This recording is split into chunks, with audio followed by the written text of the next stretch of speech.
All right, let's dive into a true titan of the Ethereum ecosystem, Safe. We're looking at an analysis from BGVC that really gets to the heart of how Safe became one of the most critical pieces of infrastructure in all of Web3.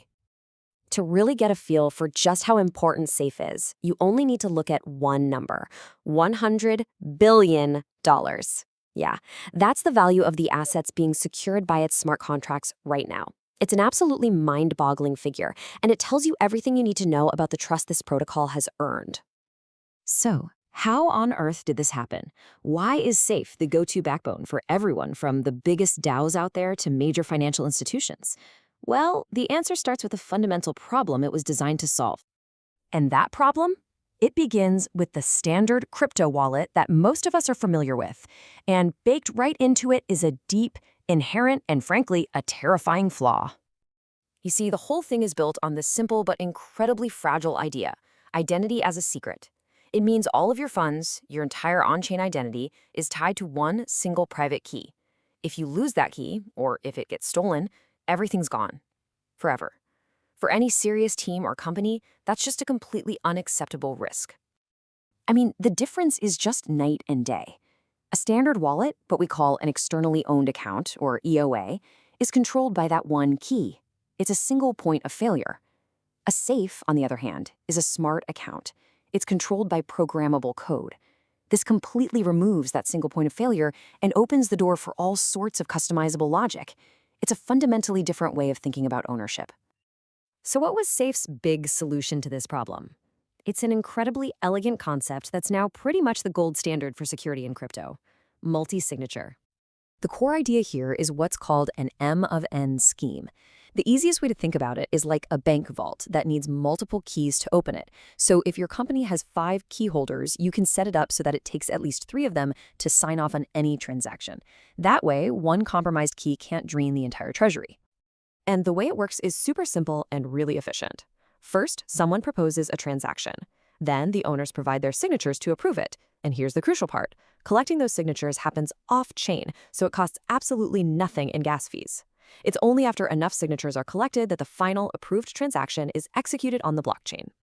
This quote just nails it. This is where the entire paradigm shifts. We're moving away from just trying to hide a fragile secret to designing a robust, transparent process.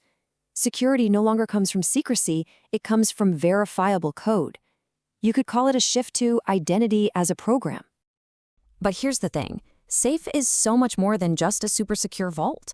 Its real magic is its programmability. It's a full-on asset management platform, and that's thanks to 2 key features. First up, you've got these things called modules. Think of them like plugins or apps that you can install in your Safe and give special permissions to. So a module could be set up to handle something like automated payroll, or maybe give a team a spending allowance, all without needing new signatures for every single transaction. And then you have guards. Now, if modules add capabilities, guards add security checkpoints. A guard is a bit of code that runs one final check right before a transaction goes through. It can block transactions to known scam addresses or enforce specific compliance rules. It's another powerful layer of risk management. And this level of programmability, this is exactly why thousands of DAOs, decentralized autonomous organizations, and big institutions have flocked to Safe. They're not just trying to hold their funds. They need to manage them with complex rules. Modules and guards let them build their financial policies right into the code on-chain. Okay, so Safe already changed the game, but the story doesn't stop there, not even close. It's actually at the very center of the next massive shift in crypto, a concept called account abstraction. So what is account abstraction? At its core, the goal is pretty simple: make these powerful smart contract wallets the default for every single user. It's about giving everyone the power of a Safe as their main account, unlocking a ton of incredible features without having to change the core Ethereum protocol. And the features this unlocks are, honestly, total game changers for user experience. Imagine apps being able to pay your gas fees for you, or being able to recover your account through trusted friends, instead of losing everything because you lost a seed phrase. You can even batch multiple DeFi actions into a single click. This is how we get Web3 to feel as smooth as Web 2. This naturally brings up the competition. And there's this fantastic quote from the source material that just perfectly explains the difference between Safe's approach and another technology you might have heard of called MPC. So what does that actually mean, a better key versus a better lock? Well, it's like this. MPC is all about protecting the key itself, often using complex cryptography and off-chain rules. But account abstraction, Safe's world, is about programming the account, the lock. The rules and logic are on-chain, native to the wallet, which makes everything more transparent and way more powerful. If you want a sign of a project's long-term health, just look at the developer activity. And Safe's is, well, it's just off the charts. We're talking thousands of code commits a month. This pace of innovation is relentless, even rivaling some major blockchains. That creates a huge competitive advantage. So where does Safe go from here? Well, they have a really clear two-part strategy to lock in their lead and then expand into totally new territory.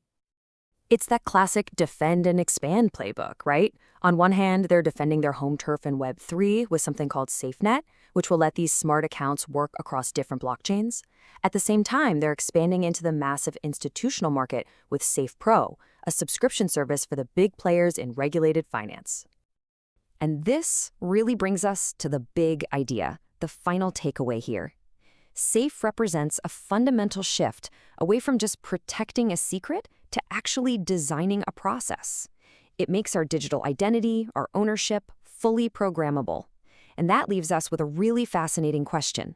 Once our identity is no longer a static secret, but living, evolving code, what will we build next?